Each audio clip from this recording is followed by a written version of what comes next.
CM Revanth Reddy వ్యాఖ్యలకు కేంద్ర మంత్రి బండి సంజయ్ కౌంటర్ ఇచ్చారు. ప్రభుత్వాన్ని నడపలేని స్థితిలో ఉన్నామంటూ రేవంత్ చేతులెత్తేశారని విమర్శనాస్త్రాలు సంధించారు. 7 లక్షల కోట్ల అప్పుల్లో రాష్ట్రం ఉందని సీఎం రేవంత్ కు తెలియదా అంటూ ప్రశ్నించారు. అప్పుల గురించి తెలిసి కూడా హామీలిచ్చి ప్రజలను మోసం చేశారంటూ బండి సంజయ్ ఆరోపించారు. రేవంత్ వ్యాఖ్యలతో తెలంగాణ పరువు పోయిందని అన్నారు. మాజీ సీఎం కేసీఆర్ కు ప్రజలు కాస్త ఆలస్యంగా బుద్ధి చెప్పారని, కానీ రేవంత్ కు త్వరలోనే తగిన బుద్ధి చెబుతారని చురకలంటించారు కేంద్ర మంత్రి బండి సంజయ్. రాష్ట్ర ముఖ్యమంత్రి గారే నిన్న నాతో ఏం కాదు, నేను ఏం చేయలేని స్థితిలో ఉన్నా, రాష్ట్రం దివాలా తీసింది అని చెప్పి మాట్లాడడము నిజంగా ఇంతకంటే దౌర్భాగ్యము, ఇంతకంటే సిగ్గుచేటి కొట్టు కాదు. ఇప్పటికే కాంగ్రెస్ పార్టీ మీద ప్రజల లోపల పూర్తి వ్యతిరేకత ఉన్నది.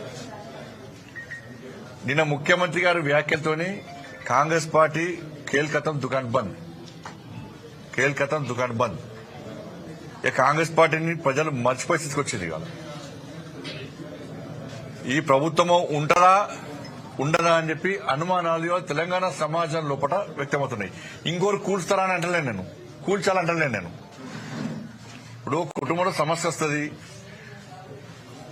కుటుంబంపై ఏం చేస్తారు, అన్ని దిగమింగుకొని ఆ కుటుంబాన్ని ఏదో విధంగా అన్ని రకాలుగా పెంచి పోషించుకునే ప్రయత్నం చేస్తాడు. ఆ కుటుంబ పెద్ద నాతో ఏం కాదన్నప్పుడు కుటుంబ పరిస్థితి ఏంది? వాళ్ళ సాక్షాత్తు రాష్ట్ర ముఖ్యమంత్రి గారు ఇటువంటి సందర్భంలో అన్ని దిగమింగుకొని తనను నమ్ముకొని ఓట్లేసిన ప్రజలకు ధైర్యాన్ని చెప్తాడా? అధైర్యంతో ఉన్నటువంటి వ్యక్తి అధైర్యాన్ని చెప్తాడా? ముఖ్యమంత్రి యొక్క అధైర్యాన్ని బయటపడ్డది. నేను నాతో కాదు, అప్పు ఉడతలేరు, అనా పైసా ఎవరిస్తలేరు, బ్యాంకులో పోతే దొంగ లెక్క చూస్తున్నారు, ఇవన్నీ ఒక ఎత్తు. ఒక ముఖ్యమంత్రి స్థాయిలో ఉన్న వ్యక్తి ఎట్లా అబద్దాలు ఆడినట్ట నిన్న. ఈయన పోతానంట చెప్పులెత్తుకపోవడం లెక్క చూస్తున్నాడ. ఈ చెప్పులెత్తుకపోవడం అర్థం కాదు, నాకైతే అర్థం కాదు. ఇది కాంగ్రెస్ కల్చర్ గా వచ్చింది. 2023 డిసెంబర్లో రాష్ట్ర ముఖ్యమంత్రి గారు ప్రధానమంత్రిని కలిశారు. 2024 జూలైలో రాష్ట్ర ముఖ్యమంత్రి గారు ప్రధానమంత్రిని కలిశారు.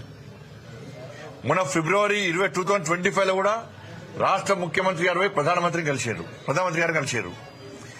ఇక మంత్రులను పోయినప్పుడల్లా కలుస్తున్నారు మంత్రులను. నిన్న కూడా లాస్ట్ కు హైదరాబాద్ నితిన్ గడ్కరీ గారు కూడా కలిశారు.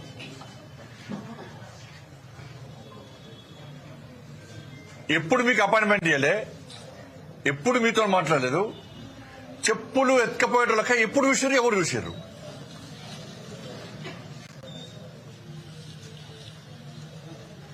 కాబట్టి ఇన్ని అబద్దాలా అంటే తెలంగాణ ప్రజలకు చెప్పింది మీరే, గిన్నిసార్లు కలుస్తామని చెప్పింది మీరే, మళ్ళీ అపాయింట్మెంట్ ఇస్తలేరని చెప్పేది మీరే.